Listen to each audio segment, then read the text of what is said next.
Hi കുട്ടീസ്. അപ്പോൾ ഇന്ന് രാവിലെ തന്നെ മാങ്ങ വെച്ച് എന്ത് പരിപാടി എന്നല്ലേ? ഇന്ന് ഇന്റർനാഷണൽ മാംഗോ ഡേ ആണ് കേട്ടോ. നിങ്ങൾക്ക് ആർക്കെങ്കിലും അറിയായിരുന്നോ? എനിക്കറിയില്ല കേട്ടോ. പക്ഷെ കണ്ണൂരിന്റെ സ്കൂളിൽ ഇന്ന് മാംഗോ ഫെസ്റ്റ് ആയിരുന്നു. അങ്ങനെ ടീച്ചർ ഇൻഫോം ചെയ്ത് കുഞ്ഞിന്റെ കയ്യിൽ എന്തെങ്കിലും മാംഗോ വെച്ചിട്ടുള്ള ഡിഷ് ഉണ്ടാക്കി കൊടുക്കണമെന്ന്. അപ്പോൾ എന്തുണ്ടാക്കുന്ന എഴുതിയപ്പോഴാണ് കേക്കിന് വാങ്ങിച്ച കുറച്ച് വിപ്പിംഗ് ക്രീം ബാക്കി ഉണ്ടായിരുന്നു. അപ്പോൾ അത് വെച്ചിട്ട് ഇന്നൊരു പുഡിംഗ് സെറ്റ് ചെയ്യാൻ എഴുതി. അങ്ങനെ ഒരു ബ്രെഡ് മാംഗോ പുഡിംഗ് ആണ് കേട്ടോ ഇന്ന് ചെയ്യുന്നത്.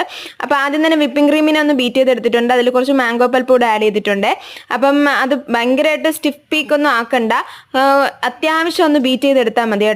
പിന്നെ കുറച്ച് മാംഗോയുടെ ജ്യൂസ് ആക്കിയിട്ടുണ്ട്. മാങ്ങയും പാലും പഞ്ചസാരയും കൂടി ഇട്ടൊരു ജ്യൂസ് ആക്കിയിട്ടുണ്ട്. അതൊരു സിറപ്പ് പോലെ ആക്കി അതിൻ്റെ അകത്ത് ഒഴിക്കാൻ വേണ്ടിയിട്ടാണ്. അത് കഴിഞ്ഞ് പിന്നെ കുറച്ച് മാങ്ങ കട്ട് ചെയ്തെടുത്തിട്ടുണ്ട് കേട്ടോ. അത് നല്ല ഒരുപാട് പഴുത്തൊന്നും പോകണ്ട, അത്യാവശ്യം പഴുത്ത് എന്നാൽ നല്ല മധുരമുള്ള മാങ്ങയാണെങ്കിൽ ഇടയ്ക്ക് കടിക്കുമ്പോൾ ഒരു സുഖമായിരിക്കുമല്ലോ. പിന്നെ നമ്മൾ പുഡിംഗ് ഒന്ന് സെറ്റ് ചെയ്തിട്ടുണ്ട്. ഫസ്റ്റ് ലെയർ ബ്രെഡ് വെച്ചിട്ടുണ്ട്, പിന്നെ നമ്മുടെ സിറപ്പ് ഒഴിച്ചിട്ടുണ്ട്, പിന്നെ നമ്മുടെ ഈ വിപ്പിംഗ് ക്രീമിൻ്റെ ഫില്ലിംഗ് വെച്ചിട്ടുണ്ട്. അത് കഴിഞ്ഞിട്ട് നമ്മുടെ മാംഗോ വെച്ചിട്ടൊന്ന് ഫില്ല് ചെയ്തിട്ടുണ്ട് ഇടയ്ക്ക് കേട്ടോ. അങ്ങനെ 2 ലെയർ സെറ്റ് ചെയ്ത് പിന്നെ കുറച്ച് ഡെക്കറേഷൻസ് ഒക്കെ ചെയ്തിട്ടുണ്ട്. ആൽമണ്ട്സോ ഹണിയും വെച്ച്. അപ്പോൾ എങ്ങനെയുണ്ട്, സെറ്റായില്ലേ?